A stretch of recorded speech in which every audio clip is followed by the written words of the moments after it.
everyone? Welcome to the Casually Fit Podcast. My name is Rob. Thank you for stopping by. It is episode 17, and I hope everybody is having a good holiday season leading up to the Christmas Day, Christmas Eve. It's coming here this week, and hopefully everybody's spending time with their family or doing whatever it is you're doing, and just enjoying this time. I was about to say enjoying this time off, but it's been kind of a weird year. I believe a lot of people have had off. It's just a little bit weird, but hopefully you just enjoy the presence of the ones you love around you. So, I'm sorry about not releasing, for anybody who is paying attention or was expecting it at all, that I didn't release the Monday video or the podcast last week.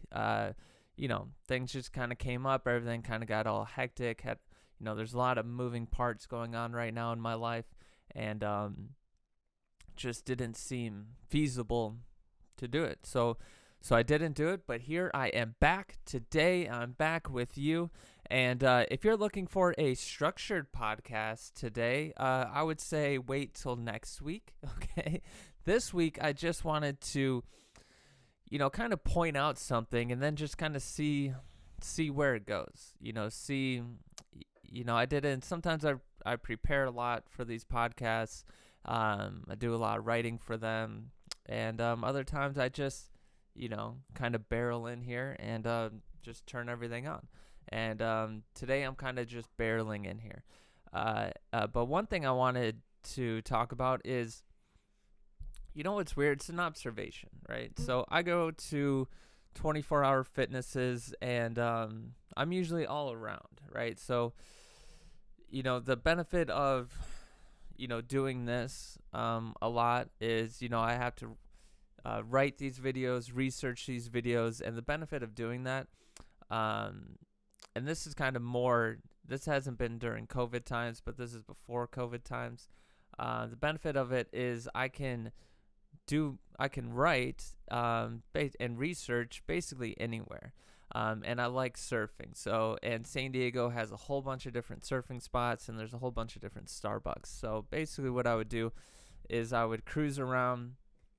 I would wake up, maybe go surfing, and then go surfing in Del Mar or maybe Oceanside or Encinitas, somewhere far away. Go surfing there, and then cruise into a Starbucks for the rest of the morning, and then cruise into a 24-hour fitness, wherever the closest one that I was at. And I would do that for a long time. I've always been cruising around to different 24-hour fitnesses throughout San Diego. Been to a whole bunch of different gyms, the Crunch gyms, been all over the place, at many different times of the day, all over. Back when I used to do sales, I had to travel around San Diego for sales, so I would do the same thing. So this is coming from a point of somewhat experience, I would say, and somewhat of exposure of these gyms. And one thing that I notice is that at any given time that you go to a gym, if you look around, let's say there's 50 people in the gym, right? Out of the 50 people, there's maybe only, less than five people who are overweight, a good amount that's overweight. And it's a weird thing to see, because in my mind, I would think of course, people who are in shape are at the gym. But I would also think look, we have this obesity epidemic. There's clearly overweight people out there. Why aren't there more overweight people in the gym? And so it was always weird, and it's always stayed the same. It's the gym is just not filled. I don't know. In my mind, I would just think it'd be more even, I guess. There'd be people who've been going to the gym for a while, who've been focusing on their health and their body and performance and all that for a while. And then there'd also be the people who are like, oh, maybe I need to start doing this. and especially if you look at the numbers, if you look at the stats, it's there's a lot of people out there, right? It's like 40% plus of our population is considered overweight or obese. So it's just weird to see, and maybe this is just a San Diego thing, all right? But I've worked out in the Midwest too, so and I've basically seen the same thing. And this is kind of what made me start all of this over again. If you don't know, I did start doing YouTube videos a while ago, and then I kind of got away from it. And what brought me back is kind of not really this specific realization, but it's in the ballpark. And that's where I just asked myself, like, why aren't there more people exercising and working out, right? Like, why? Like, I don't, if you're listening to this, you might think, well, he just wants people to do what he's doing, and that's an assumption, all right? It's not a correct assumption, but I could see where people would come from that, and many people would assume that because there's a lot of people out there who just want, they start doing a thing, and maybe they become competent in that thing, and they just want other people to join in on them on that thing so they can see how competent they are. There's all that weirdness that comes with that. That's not me. I just look at it from like a health aspect. Why? I mean, right now, there's never been more data on health. There's never been more data on the movement to be more health conscious. I mean, I don't know who did it, which lawmakers did it, or who, but they made McDonald's put calorie counts on all their food, right? Like, how long did McDonald's operate, just ramping everything up, coming up with I remember when I was living in Wisconsin as a kid, they came up with the Gilbert Brown burger, which unfortunately Gilbert Brown, he passed away. I believe he was he's offensive or defensive lineman, can't remember, but he's a big boy, right? He's a big guy, and they came up with a big guy burger, right? I can't remember if it was McDonald's or it might have been Burger King, but one of them did that, right? They were just going all out. They had Supersize Me at McDonald's, which bring back Supersize Me. I mean, I like saying, hey, Supersize Me, right? But they had all that stuff. Everything's inflating. And then whatever happened, I haven't looked into it. They now have calorie counts and all their stuff. And then all these other restaurants have calorie counts. And McDonald's is offering salads and stuff like that. So there's that. There's obviously a change there.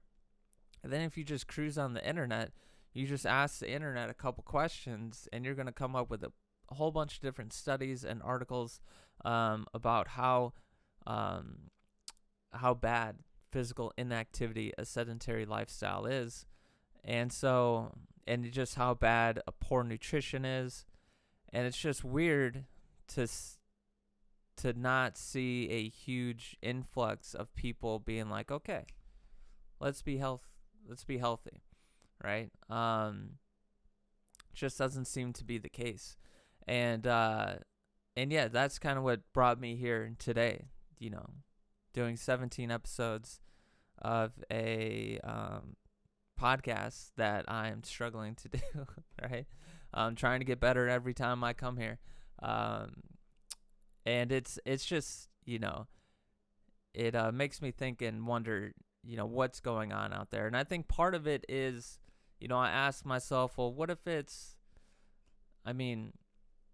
first and foremost, you got to look at the person, right? There's a lot of different factors that come into being overweight and being obese. There's, just being overweight and obese, just like the physical aspect of the whole thing, just having excess skin and excess body weight, and having to deal with that every day, looking down, seeing yourself in the mirror, having to get up, get down, get in your car, walk upstairs,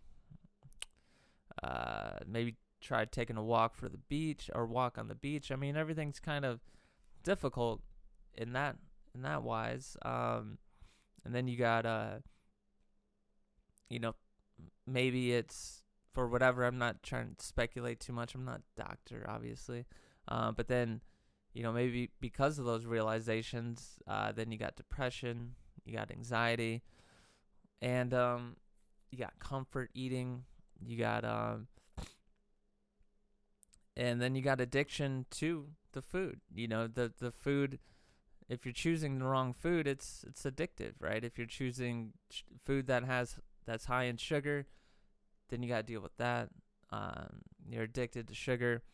And so there's this whole complex kind of thing going on. And I don't think any of that's really being addressed, really. From too many prominent fitness people, right? I don't think there's too many people addressing all the things that are going on. They just say, hey, just do it. Just get in the gym. Just work out. Just do it. And hold on. And that is true. You do just have to do it. But before there's a whole, I think what people don't realize is somebody who is dealing with some mental angst, saying just do it doesn't do anything for them. It doesn't, it's completely, it's oh, you're just telling me to do it. You have no idea what's going on in my mind right now. You don't know how difficult it is for me to just do it, right? Because again, you got a lot of people have a lot of mental barriers inside them, and but you just hear people say, hey, just do it, just get in the gym, just go. Again, it's true, but yeah, I just see a problem with maybe people aren't coming into the gym because they're not getting good advice. Maybe they're not having anybody level with them. Maybe they're not going on Google and searching this stuff. Maybe they're just living their lives, and maybe they're part of a little echo chamber that tells them that being obese is healthy, right? And then that, just saying that, I mean, that puts me into this category of this whole, there's this whole movement of, I'm trying not to get caught up in it, trying not to kind of talk about it. But there's this whole, because I don't want to get caught up in it. I don't want people to think I'm doing something that I'm not, which is almost always the case with these cult-like things, is people just, they just infer, they listen to what you say, or they just hear the words that come out of your mouth, and then those words get thrown into their brains and their minds, and they warp those words. They attach other things that aren't there, and then they spew it back out, and they say, no, this is what you're saying. So I don't want to get into that. But another problem could possibly be that people are living in these echo chambers where they say, where a doctor says, hey, your weight's getting a little bit out of control. Your blood sugar levels are here. Your blood pressure is here. You have all these risk factors. Maybe it's time to start watching what you eat and start exercising. But if you're in one of these echo chambers that says, hey, no, the doctor doesn't know what they're talking about, and they conflate being fine with yourself, being happy, being you, and I mean, they just conflate this weird thing where they say, hey, look, you can be there's no, it's hard for me to even understand it. There's no, they say, oh no, you need to be happy with who you are, which 100% you should be. And then they ignore the unhealthy side of it. I think it's just ignoring it, right? They don't want to see it. Because it's clearly, it's an objective thing is to see that. So maybe that's what's going on. Maybe gym people are annoying. I would say, yeah, that I would say maybe people aren't going into the gym because they're annoying. Maybe they're all getting ripped at home, I don't know. But it makes me think, it makes me wonder why the obesity rate is going up in a time where it's never been easier to find out how bad that is for you.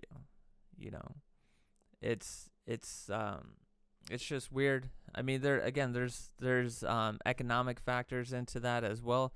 It's very easy to eat garbage food, when your income level is low. And during these COVID times, it's very difficult, if you're struggling with income and you're dealing with this COVID, it's very hard to, eat healthy and work out when you're at the bottom rung of things. And, the bottom rung of things happens to be the ones that are most impacted by obesity, the ones that are where obesity is the most prevalent. So it is. There's so many factors to it, and again, that's what I'm just trying to do, here. I'm trying to identify all these different factors and then find a way to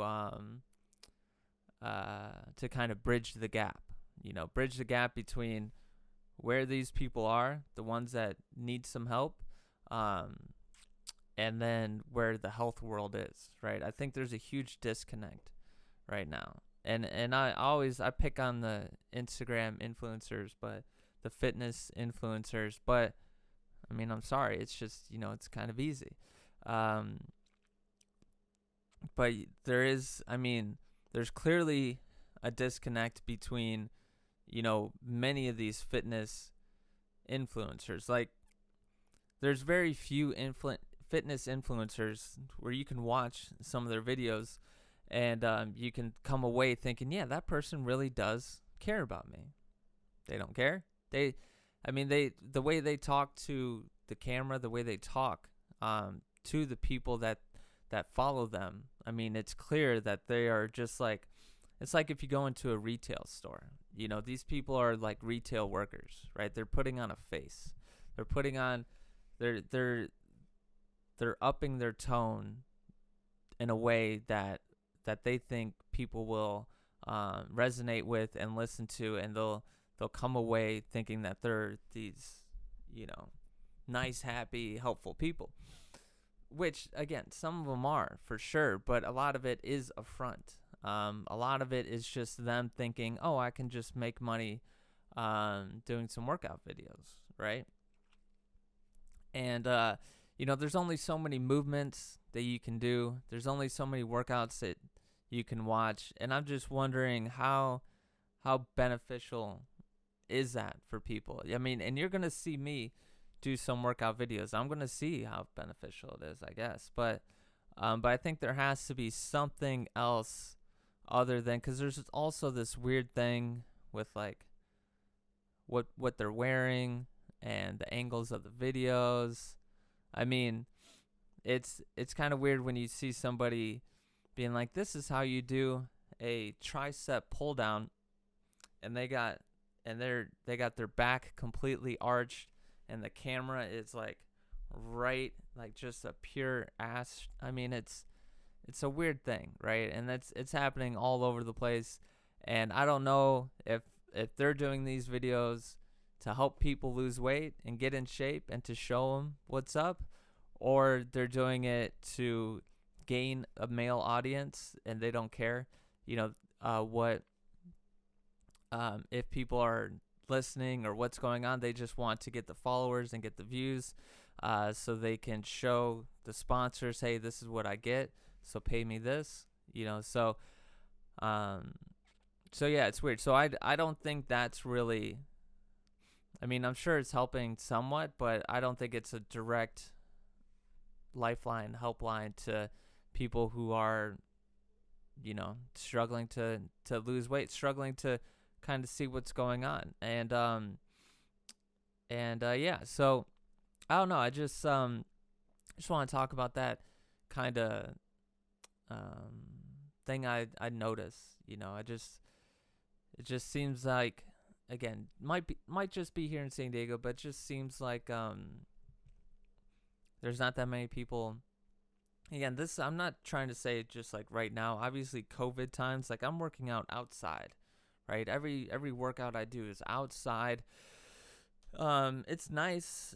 There's a nice gym here, or it's actually, I like it better than being inside. But it is, it's a weird thing. Not everybody's showing up, and so I'm not basing what I'm talking about today off that. I'm basing it off of what I've seen in the past when we're all up and going, full time, everything. So yeah, and then just the stats show that people aren't actually losing weight. And I just think it's weird.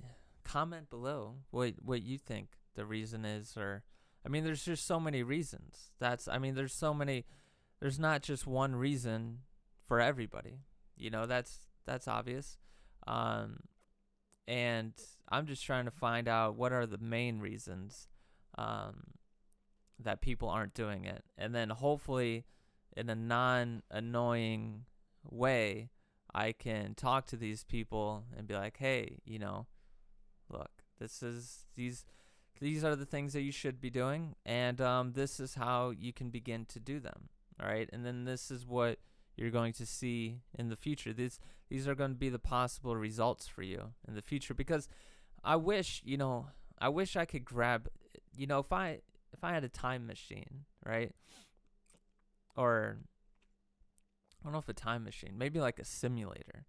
If you could have like a VR simulator, or something that you can put on an overweight person's, like you just put this headset on them, and you take them into a world to where they're a year and a half, or just a year, or just a year in the future. If you can put this headset on them, and when they put on the headset, they're jumped forward a year in the future, but a year in the future of them working out 5 days a week, of them trying to run, trying to go upstairs, doing the Stairmaster, lifting weights, really into it, and following a really good diet.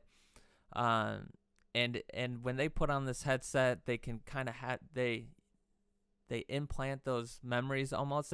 They have the illusion that it's all real. They don't think it's fake. So they have the memories of them pushing hard throughout the year, and then they're able to see and feel, what it's like to be the same person that they are, but a year in the future of following a strict diet and a strict workout routine for a year.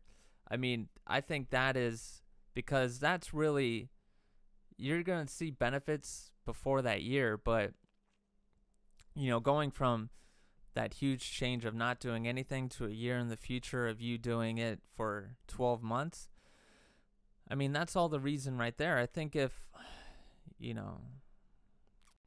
these people can just like feel and see what happens to your body and your mind after a prolonged time of exercising, I mean, I think that's all the reason that they need. I mean, that's enough reason. Maybe that's some people would, I would guess, push up against that. They would say, that's like a cheat code, but if these people, because it's hard to talk to somebody and say, hey, this is what can happen, right? Especially for somebody who's been living a completely different life. And, in their mind, maybe they don't think at all that they can be anywhere near, at a healthy weight or whatever. And then you're trying to tell them, hey, yeah, but if you just keep doing it, then you will. I mean, it's hard to kind of believe, especially when it's a fitness influencer with their ass in your face, right? It's kind of hard to believe. So, but that would be, let's get on that. Some tech people, get that VR headset up. But, that's really what people kind of need to see. They need to see that progress. And we don't have the VR headset though, right? We don't have that. There's no time machine. There's no simulation, so you just got to put in the work and you just got to do it. And that is, again, you just have to do it. But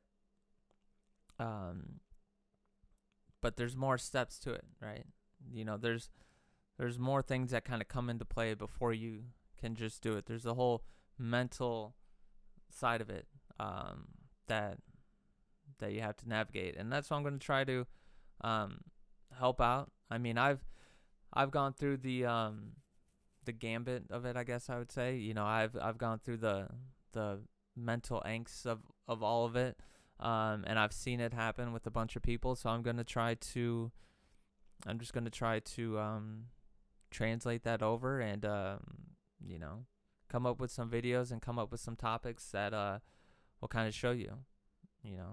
That's why I like talking about doing one thing that's a big first mover for people on not exercising is, what do you do when you don't want to do it? What do you do when your body hurts and you don't want to do it at all? Like when you have the idea of the big, large picture idea, I want to lose weight, I want to get in shape, I'm going to do this. You commit to doing it, you get the workout program, you get the diet program, you buy the gym membership, you get the workout clothes, you get you set up your schedule to where you're like, okay, these are the days I'm going to go work out, this is what I'm going to do. And then you do it for one day. The first day, it's all emotions. It's like euphoria. The first day for most people is going to be a euphoric kind of thing. It's going to be like, oh, this is great. This is what I'm doing. I'm changing my life. I'm changing this. This is going to be great. And then you go in there and maybe it's a little tough, but maybe you get through the workout, still have that euphoria kind of running through you, maybe some adrenaline running through you. And maybe that carries on to the next day and maybe the day after that. But at some point, for everybody, what happens is that euphoria fades away. And then you're faced with the long road ahead. And you're faced with, okay, this is a lot more difficult than I thought. It's hard to keep on waking up at 5 a.m. And it's hard to keep on straining my body by lifting these weights. And I don't want to run. I don't want to jump on the Stairmaster. And that's all like a mental battle. Clearly, don't overtrain or break your body, but that's not really going to happen for most people. It's pretty much entirely a mental battle. And that is, again, that's a point. To me, that's like a huge area of focus that the fitness world, fitness people should be focusing on, how we can help people navigate that roadblock that will for sure come up for everybody. And maybe people are doing, I don't go out and search too much on that information, so maybe people are doing it. Maybe it sounds like nonsense to you. I don't know, but I know for sure that is a roadblock for everybody, right? So that's why, and yeah, because what usually happens, when you hear the statistic that most people fall off of the workout program by 3 months, that's just when they finally quit. They probably fell off after the first week, right? Maybe they went for a week or two, 100% of the time that they said that they were going to go. But then They start missing a workout or two after that. And then all of a sudden they're working out maybe 1 day a week. And then 3 months later, they're like, well, I've only been working out once every 2 weeks. I might as well just stop. Right? So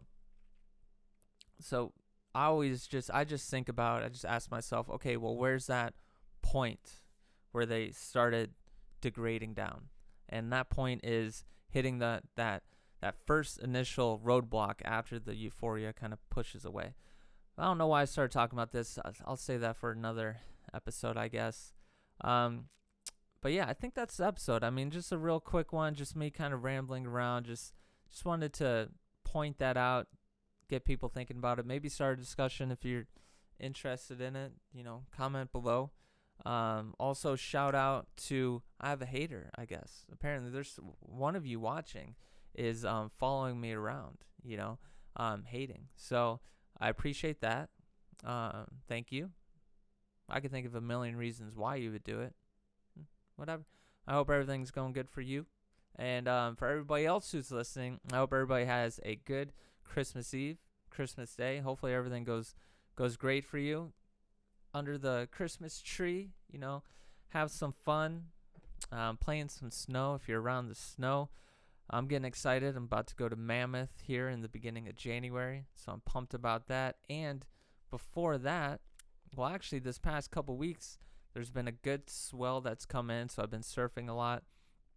And then starting this weekend up until the beginning of, like the first week of January, there's going to be, a decent swell, so I'm going to be surfing a bunch, and then I'm going to head to Mammoth, so I'm pumped on that. But yeah, that's it for the podcast. Again, it's kind of like a no direction kind of podcast today. I'm not sure if I got anything done, but I just wanted to talk about that. But yeah, I'll see you next week. It'll be much more formulated, a little bit better for you. It'll be much more structured. All right. I'm going to dive into a good, interesting topic. And yeah, hopefully everybody has a good time. And thank you for listening. Thanks for watching.